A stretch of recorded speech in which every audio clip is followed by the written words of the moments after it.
Okay, let's get started. Now, who's got a headache? Come on, put your hands up. My head's been hurting this week. I didn't get enough sleep. I've had some trouble, people giving me headaches. No, it wasn't my wife.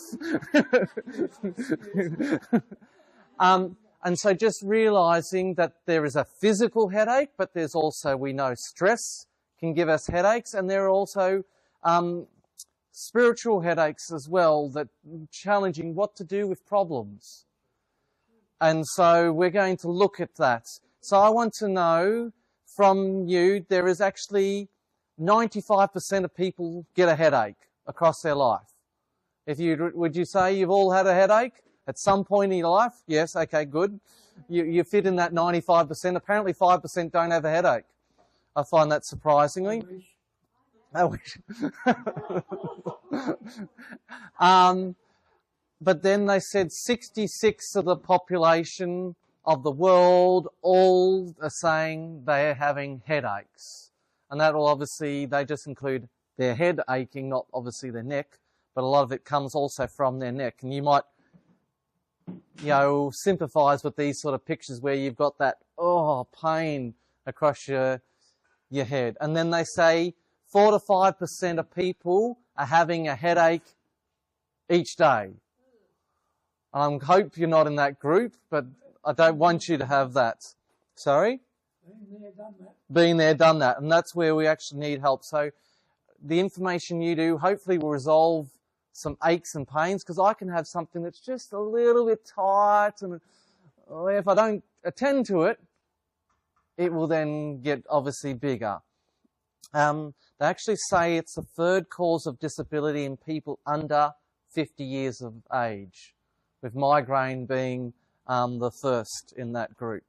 So then I ask the questions when people say, my head hurts, what do you feel? When do you get it? Where does it hurt? How do you resolve it? So you've got to ask these questions yourself. And then, why is it there? And so often people have got some ideas. Okay, let's have a look at some of where these are. Who knows where a migraine? Has anyone had a migraine? Okay, there's quite a few of you. Okay, where do you feel it? Is that about right? Now, you usually won't have it on both sides. You'll usually have one side. Okay, some people can get both, but sometimes you've got to check if it actually is. Okay, who's had, hopefully you don't have hypertension this severe, but it actually gets so severe that the back of your head is in this throbbing ache. And so hopefully you don't have that. But stress headaches. If you were to have really stress, you'll go, it's just from here, seems to be like this band, just like my head's in a vice, people will say to me. Yeah, and exams and so on. What about sinus? People had that where it all blocked up and they just can't seem to breathe, and it just so constant. I've got people who've had a headache from their sinuses a whole year. And they try different things, and I go, what about this and this? And because they're just taking antibiotics continuously. And they said, I'll do a little salt flush, but then if you actually get them into the ocean, where it's so doused, then they're doing. And then you could say, so do you change anything in your diet? So they usually go, I'll have my ice cream every night. And I have my alcohol, and so both of those things are the things that then precipitate. Or I have my glass of milk. And you go, but they're the things that grow the bacteria that want to then sit in that cavity space. So, yes. That's right, and it's very hard to then clear it out because it just sits in there. Who's heard of cluster headaches? So cluster headaches, there are not too many people that get them, often a bit more kids, but they'll happen periodically. So if women's sort of monthlies, or you'll have where it's through the night and they've just got this ache just sort of over the eye, and it just keeps coming at this repetitively. Might be night after night after night. And so that's another one. But they found when they looked at kids, 39% of them were actually viral. So they've gone, hang on, we need to check. It's not just an achy neck or an achy head, but what's actually happening. Then there's sinusitis, then there's migraines, then people have been whacked in the head. Then you can have pharyngitis, which is obviously in your throat, and then tension headache. Exertion. Who's gone up a big steep hill and gone like their face like it's throbbing? I'll see people and I lay them down on the bed, and if their head's back, they go bright red all through here because their heart isn't working real well. And they're going, oh, you have to get me up. I'm going, I'm just lying down. And they said, I'm normally on 2 or 3 pillows. You go, okay, well, we'll get you up. And so that exertion, if they're going up a hill, they'll feel that ache through there. Then the next one, who's heard of TMJ, temporal mandibular joint? This is the joint that opens your jaw. And then people going, I had a gentleman that came to me just recently, and his jaw got so stuck that he basically forced his mouth open, and that was the only way. And he said, I didn't know what was happening. I thought it was a tooth thing, but actually his neck had got so tight that it had gone to the side of his face and locked it up. And so afterwards, and I loosened up his neck, he went, oh, I can open my mouth. And so people often aren't, sometimes not in tune, or they're so busy, or they're just keeping at it, that they just then have got these aches. How do you know the difference between a migraine or a headache? So one-sided was one of those. So if you look at the migraine, it said they'll often have intense pulsing or throbbing. Yes, and so 20% have an aura, so they get things floating across their eyes or different things like that. So a headache is more a mild or dull pressure rather than the throbbing. There's the sides of your head is more a migraine versus around the head. Then there's days for a migraine versus obviously it can be just happen the more you're bent over or something else like that. You can get nauseous and dizziness and throwing up. Well, usually if people lie down for a brief or they loosen up the neck and then can go. Migraines that tend to commonly recur, they can actually get so severe that what they call a migrainous headache, where they call migrainous hemiplegia, and one side of their body is like paralysed, like a stroke. And I've had a few people like that. They go, and they're in hospital and they're going, oh, it's a migraine, but how come my body's paralysed? But it's that severe, and I could talk a little bit more. They've got a few theories about migraines, but they actually say one of it's a vascular issue, and they don't quite know how it works. But the other one they talk about is electrical activity, but more like a depression, almost like it's not a seizure, don't use that word, but that's sort of like the brain's not working properly, and it just depresses that part of the brain. And so people can have flashing lights and blind spots, and that's usually one of the signs that they're about to have a big, full-on blown attack. Headaches usually don't have those vomiting or anything else like that. And usually, yes, people take Panadols and so on, and they lie down and have water.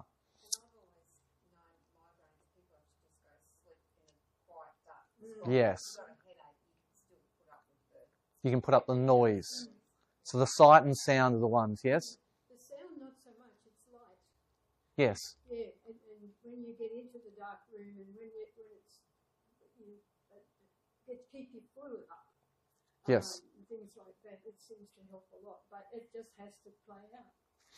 But there's often things that help treat it, which is where they go, yes? So, what are the treatments for migraines? We're about to go into that. So let's have a look a little bit more about what it is, because you can't sort of treat something before you know what it is and what's going on. Okay?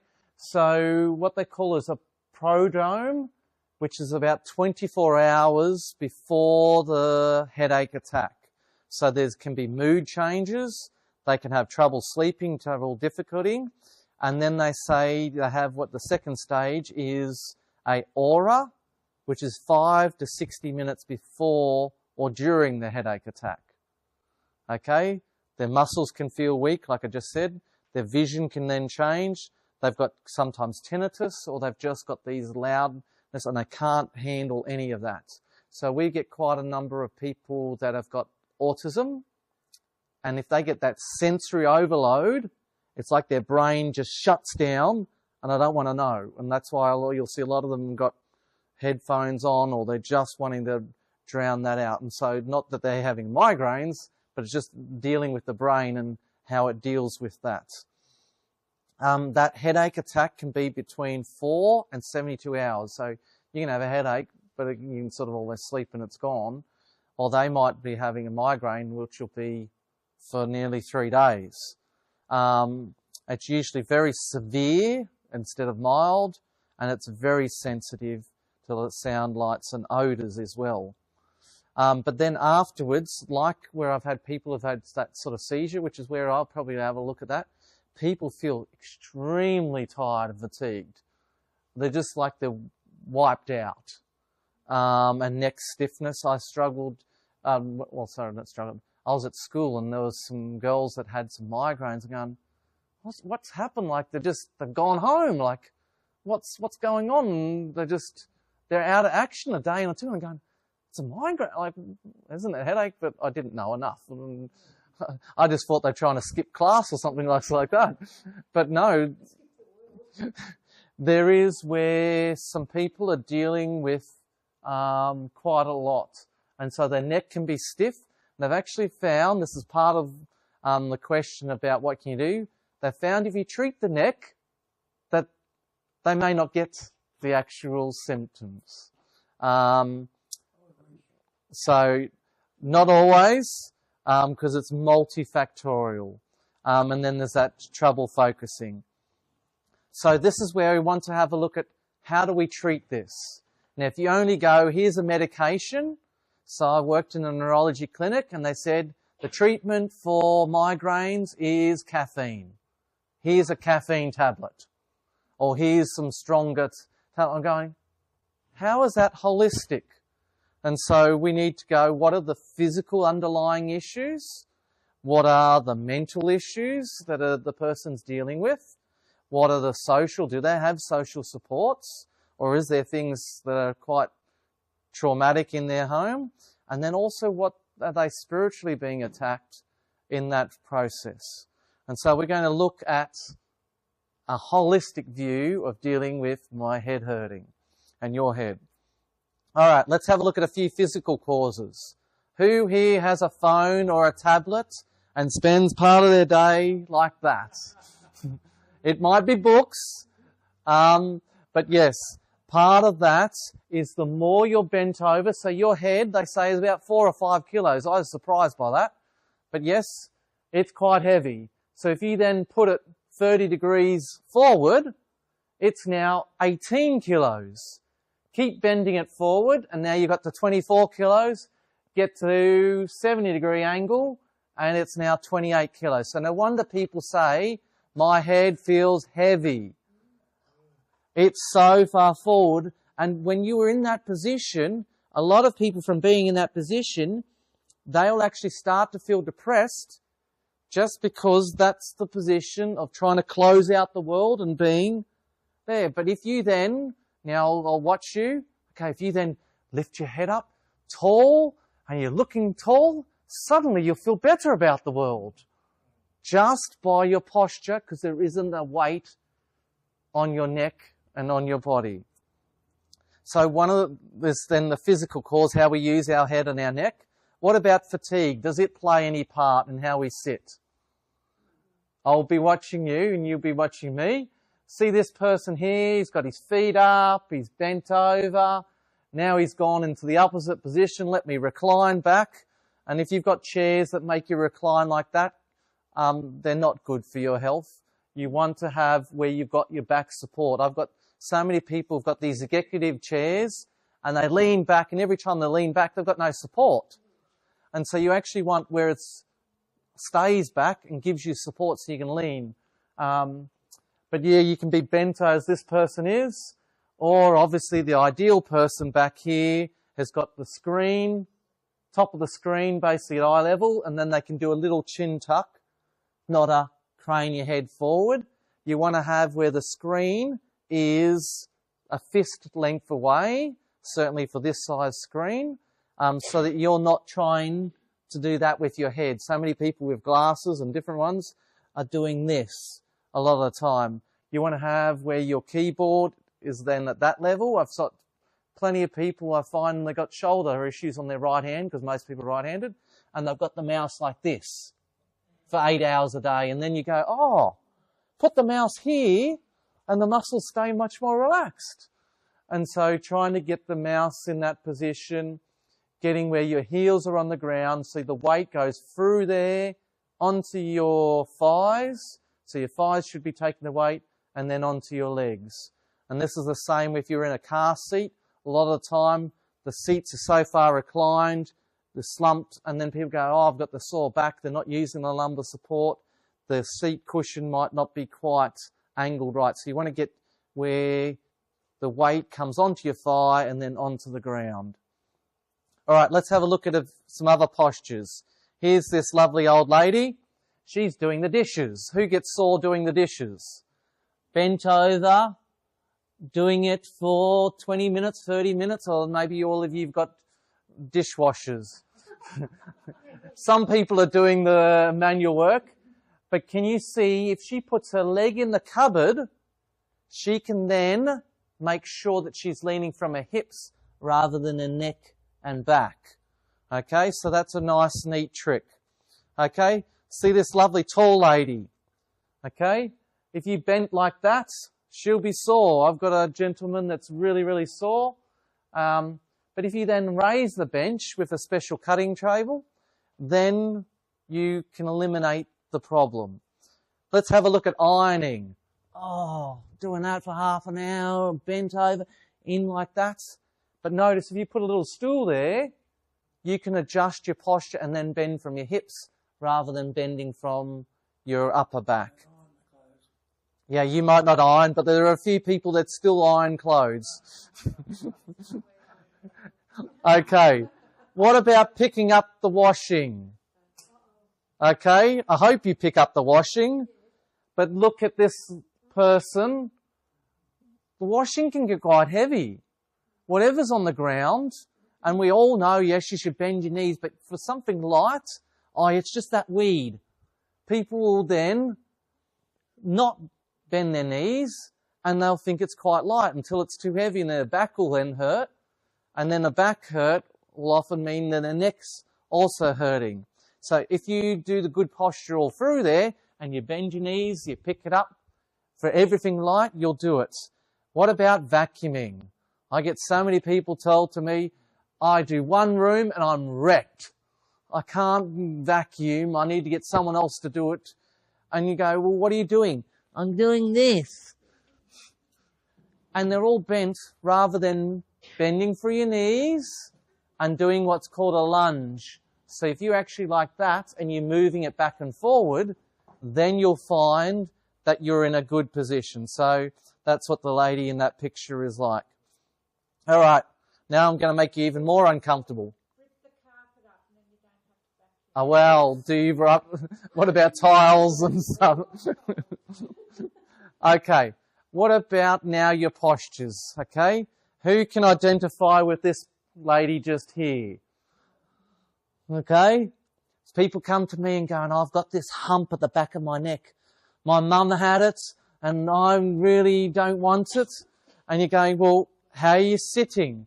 And yes, you can wear this lovely little shoulder brace, which can then help your shoulders. But if you're bent from your hips, then the shoulders will also be like that. So we need to get, now I'll just do a demonstration. I don't know if you can see. Okay, you watch me here. I'm going to then slouch. I'll get where the camera can hopefully then look at me. So if I'm then slouched, I want you to see what happens to my head. You ready? Okay. What should I do about it? Okay, lift my head up. Is that any better? And then I'll show you what everyone else does. They stick their chest out. Okay? And how long can you do that before you go, ugh? Okay? But see, they're all doing it from a head or from a sort of a shoulders. What should I do? I get my belly button here. I'm going to roll. I'm going to keep everything the same. I'm going to roll my hips forward. What happened to my shoulders and my head? They've come straight. Okay, if I do it this, have I got it straight? No. So you've got to get the hips to come. If you get the hips and then the back support there, you'll get your shoulders and your actual neck in the right position. So most people are trying to fix it at this level, and they don't think of it from a holistic level. So there's a little bit of a how to get yourself right. Okay, next thing, how do we stand? Okay, do you know how to stand upright?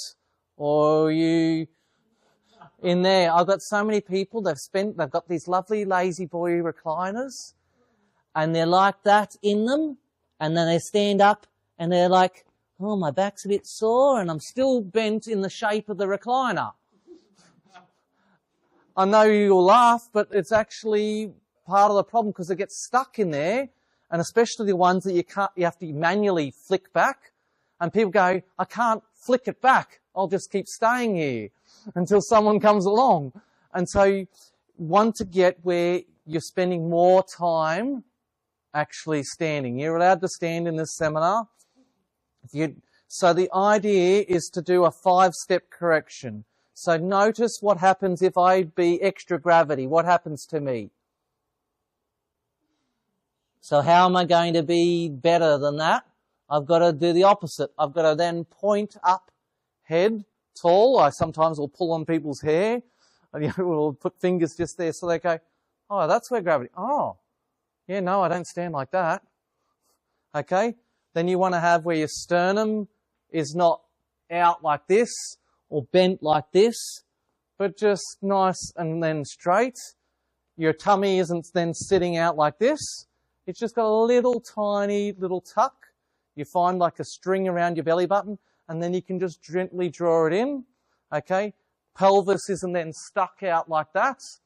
Okay? Some people, especially ladies, say, oh, my butt sticks out. And I'm just going, when you actually learn how to use your muscles, you'll find that it actually isn't so big a problem. You've just not got it in the right place.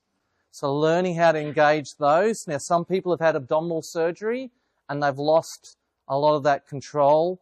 And then obviously straightening your knees. So I've got people that are walking around bent knees the whole time. And then trying to get a little bit more weight back towards your heels. A lot of them on your high heel shoes, or, you know, we've got shoes that got platforms, and then you end up being all forward, but then the head comes forward. Okay. Well, unfortunately, there's still a lot of people buying them. That's the problem. But you'll notice more as people age, they're not tending to do it because it doesn't work so well. If you sit a lot, then you change the actual bony structure on that, and then the muscles don't get strong enough. So you'll see if people are always upright, you'll see I've got another gentleman, he does gemstone work. And because it's really like he's got his special stone and he's in like that, his neck is like stuck forward. It's been that way for like 30 odd years. And so how you hold posture for your life makes a difference. And then, yeah, you should find it's not so much an age, it's a strength. Some people have got osteoporosis, but then they need the strength muscles, and you've got to sit well and get your activity, because when you soon as you get fatigued, I get people that start well, and then they've got different other health conditions, and the end of the day, when they're most tired, they're bent over like a phone or this, or getting multiple pillows that push them this way, and then they go, oh, I wonder how I ended up so bent. Well, no, you're better to either then lie down on your side and then read that way so that you're not into that, because then you tighten up these muscles here. Or the other way is obviously getting where you've got it supported. So some of our dining chairs or office chairs, they've got proper support. So I said if you're an actual worker at a workplace, you would expect an office chair. Just people at home don't see themselves and value themselves enough to actually have a proper chair. You know, they'll buy a proper car most of the time, but not have proper equipment for their own postures. But then you end up seeing professionals to try and get it loosened up. So the effects are not just the head, but neck, jaw, arthritis can set in. There can be muscle strains, pinched nerves, thoracic outlet syndrome. So around here, you can actually have where it's so tight to actually then breathe that they're struggling. And so people go, oh, the doctor wants to do carpal tunnel surgery with me. And I say, so has anyone looked at your neck? Because most of carpal tunnel syndrome is they're round like this, and then all the weight's on here. But if you get the neck right and the shoulders right, a vast amount of them no longer need carpal tunnel surgery. Fibromyalgia, when they're so tired and everything's tight, they'll also have those difficulties. And then so many people have got low back pain because the back's in a problem. They then do all sorts of weird and wonderfuls, and then that affects their neck as well. So get the help. There are stretches, there are strengthening, there's stability stuff. One of the stretches I want to show you is levator scap. So if you then tuck your chin in all this, do this, then you tilt to the side, and then you look towards your armpit. And if you then put the opposite arm behind your back, you can put this hand over your head, and then you'll feel it stretch usually through the side of your neck there, at the back of your neck. So don't wreath your head off, okay? Just be really gentle, but usually around 30 seconds to 45 seconds, and you'll go, oh, yep, that was helpful. So you can stretch it out, because all of us will get tired. We're bent over computers or laptops. If people have got fusions in their neck and so on, those people usually have had some professional advice. So you can usually then stretch it. You just, again, start gently. Now there's another stretch you can do, which is SCM, sternocleidomastoid. So instead of you doing where you look down at the armpit, you tuck your chin in, tilt to the side, and then you look up, and you'll feel this one going through the side here, and you can then adjust it sort of a little bit more tilt this way and so on, and you can feel it. And so if you then hold that, you can put your hand on your head to just stabilize it as well. But yeah, usually around 30, 40 seconds. I've got quite a number of people that are coming to me for vertigo, and their neck is so tight from being in this position. Some teachers, some people bent over laptops, and they get so tight through here. They've had an injury in the past, whiplash, and it presents like they're all dizzy. They turn in bed, they look up, and suddenly, as they look up, this tightens, and it tightens the top three joints. So keeping that neck nice and loose, and often these people will get a lot better. Okay, is your headache actually related to your muscles in your neck? Could it be? Neck and shoulders. So this is one of the muscles. Your trapezius will give you tightness at the base of your skull here, and then you'll feel it, and the people go, oh, it's here, and they're whacking themselves. It's amazing what people will do. They'll put a hot pack here, and then I'll go, what about this spot here? Oh, I can feel it here. And so people need to treat the right spot. And so the more you now are knowledgeable, you can then put your own fingers there, massage it. We'll do a little bit of that soon. And so this is the sternocleidomastoid. Again, round the back of the eye, the back of the head. There's the clavicular vision. I had this with my whiplash. I thought I had lost my hearing. I was so full in my ear, and it was actually because my muscles in my neck were tight. I had a brain scan. Yes, I have a brain. I've got it verified. Yes. And then they actually went, no, and your hearing is fine and my brain's fine. Then they loosened up my neck and went, my ear's clear. I never knew that your muscles could get that tight and they get so much strain, they can give you that fullness. So this is again just at the base of your head, base of your neck, and obviously there. So just going around, loosening all that up, and people will feel much better. So we've talked about physical solutions now. We'll do a little bit of massage in a moment. But before we do that, I want to talk about social solutions, social health. Do you have anyone that really cares for you? So if you needed a massage, could someone give that to you? Do you have anyone that you feel close to, who loves you, who wants to help you, in whom you could confide? And so the challenge is, if you can't answer yes, you've got 3 to 10 times higher risk of premature death and diseases from all causes.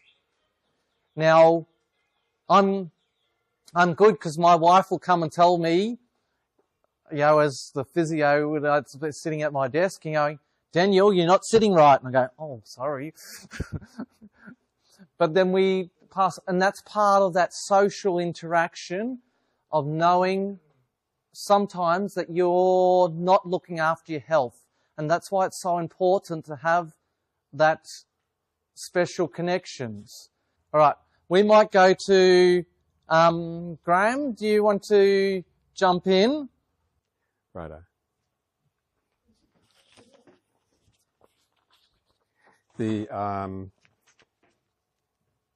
My part of the talk specifically more about migraine, because that tends to be one of the types of headaches that has a dietary component. Plus other types of headaches will do a similar type of thing, but migraine seems to be one of those that have that effect in terms of severity of a migraine, can respond to certain food triggers. These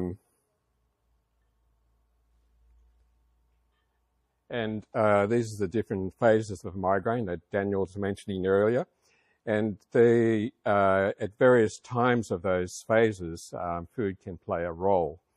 In the prodrome, is that how you pronounce it? Prodrome? I'm not sure how to pronounce that first part. But anyway, that can be a particular time where there could be a trigger with certain types of foods. Okay, so what types of foods can be a trigger for migraine? Does anyone here suffer from migraines?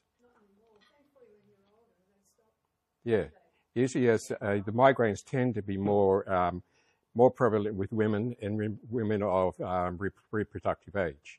So that's more, it seems to be more common. And the migraines tend to have a bit of a genetic component as well. I remember my mum used to have migraines when she was younger, and she'd be off for a couple of days because of the severity of the headaches. So let's take a look at some of those food triggers. Oh, sorry, Eric, go ahead. Citric acid, okay. Mm-hmm. I can really go blind, the pain and everything, yeah. And really have real bad time mm-hmm. by not watching what I'm eating. Yeah. So probably one of the, from what I look at some of the stats, around 16% of Americans suffer from migraine. I think it's probably similar level to in Australia. But two of the things that are more prominent in terms of the food trigger is alcohol, particularly red wine, and caffeine and chocolate. And so Daniel mentioned that people work in a urology clinic. Neurology clinic, and they give them like a caffeine tablet.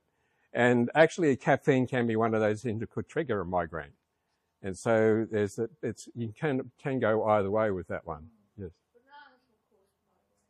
Bananas, some people are triggered with bananas, not one of the more common ones, but the more common ones are like your caffeine, red wine, chocolate, one of the ones that people will tend to can trigger a migraine.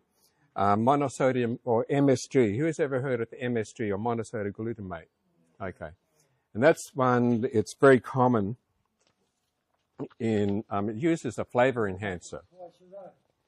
Mm-hmm. MSG, I have it twice a day. Oh, do you? Yep, okay. And typically it's used in a lot of Asian cuisine. In the Asian cooking, processed soups, bouillons, croutons, gravies, salty snacks, airline foods, seasoned salts, foods from cheap buffets. So contain a lot of MSG. And for some people, that can be a trigger for migraine.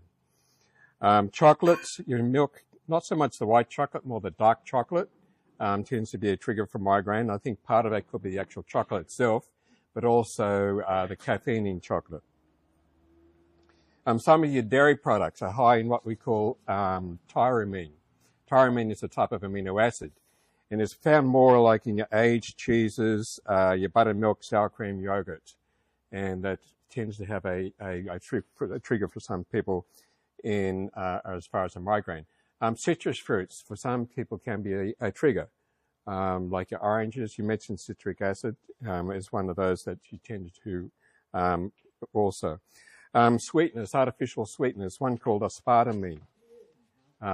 If you're a person, I know I had one patient who would drink multiple drinks of Diet Coke each day and stuff like that.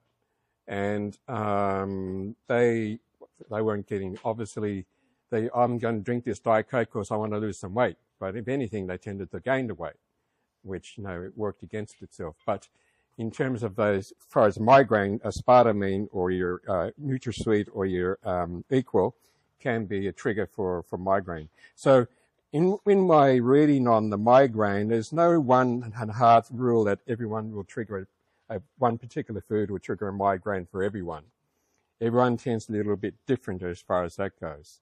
So which brings us to the idea, how can we treat a migraine as far as food goes? And so there's some interesting studies out there. And as it says here, one size doesn't fit all. And your food, possible food triggers. So if you're a person who has a lot of migraines, and you think, is it the food I'm eating, or what am I eating? So what do you do then? What we do then, like in dietetic circles, we'll do what we call a food diary. And so you write down what you've been eating over a period of like several weeks, and you monitor your symptoms and say, okay, was this particular food triggering me to get a migraine? And that's a fairly tedious process, but it's one way of determining whether a particular food is a trigger for your migraine. Another thing is what they found in some of the studies I found, that they found that the plant-based diets can be a good preventative thing for as far as migraine goes. For example, your DASH diet, that was a specific diet for hypertension, which is incorporates around 8 to 10 serves of fruits and veggies a day, whole grains, low-fat dairy, and legumes. And they found that also what they call the MIND diet, which is a modified Mediterranean diet, have been shown to have some benefits. So what they're finding is your plant-based foods as natural as possible, tend to be protective against developing a migraine. So that's a really good thing. Another interesting focus is on the gut. Several months ago, we did a talk on the gut microbiome. So if you have a very healthy gut with lots of bacteria and fungus, et cetera, in the gut, I find that it helps with your brain, what we call the gut-brain axis, where there's a feedback mechanism, where if you're eating healthy foods, you have a healthy gut. It also benefits your brain, but also can have effect in terms of reducing risk of getting a migraine. So it's all sort of tied together, as you can see. Increasing your omega-3 fatty acids, that's what we call the anti-inflammatory fats. And your anti-inflammatory fats, typically most people get those from where? What your omega-3 fatty acids. What do they tell you to eat these days for omega-3 fatty acids? Fish, salmon, tuna, sardines, et cetera, et cetera. But believe it or not, your plant-based omega-3 fatty acids are even better. As you can see here, some of the plant-based omega-3s are like your flaxseed, chia seed, walnuts, hemp, endami, which is a type of soy, and seaweed. Seaweed, believe it or not, is a very good source of omega-3 fatty acids. And so just some further things here. Foods that trigger symptoms should, if you're sort of wondering what food is triggering this migraine, Usually if it's a food trigger, when you've eaten that food and if the symptoms start to appear within 12 to 24 hours, that could be the particular food that's causing that, can be a trigger for that migraine. So that's one way to tell. Eating more anti-inflammatory foods, as I mentioned earlier, your anti-inflammatory foods, your plant foods are more your anti-inflammatory foods. So reducing the inflammation in your body, which, you know, having a migraine can be an inflammatory process. Keeping a headache journal is a good way to sort of monitor how you, certain triggers that you might be having. Be consistent with your diet. So don't, for example, eat one meal a day and really pig out and have nothing else through the day. So being consistent, diet consistency is very important. And so getting the food into your body on a consistent basis. And so also looking at other non-diet triggers for migraine, and things like stress, lack of sleep, even hydration can be important triggers if you're not, you know, for a migraine. And just a good summary statement here. So grains, nuts, vegetables constitute the diet chosen to us by our Creator. These foods, prepared in simple and natural manner as possible, are the most helpful and nourishing. They impart a strength, the power of endurance and vigor of intellect that are not afforded by more complex and stimulating diets. So to really sum it up in terms of with regard to headache and also specifically migraine, eating your plant-based foods, more fruits and vegetables, your whole grains, your legumes, you can't go wrong with that. And the less stuff you add into things, the better in terms of, you know, your overall health. Okay, thank you. Thanks, Daniel. Sorry, James.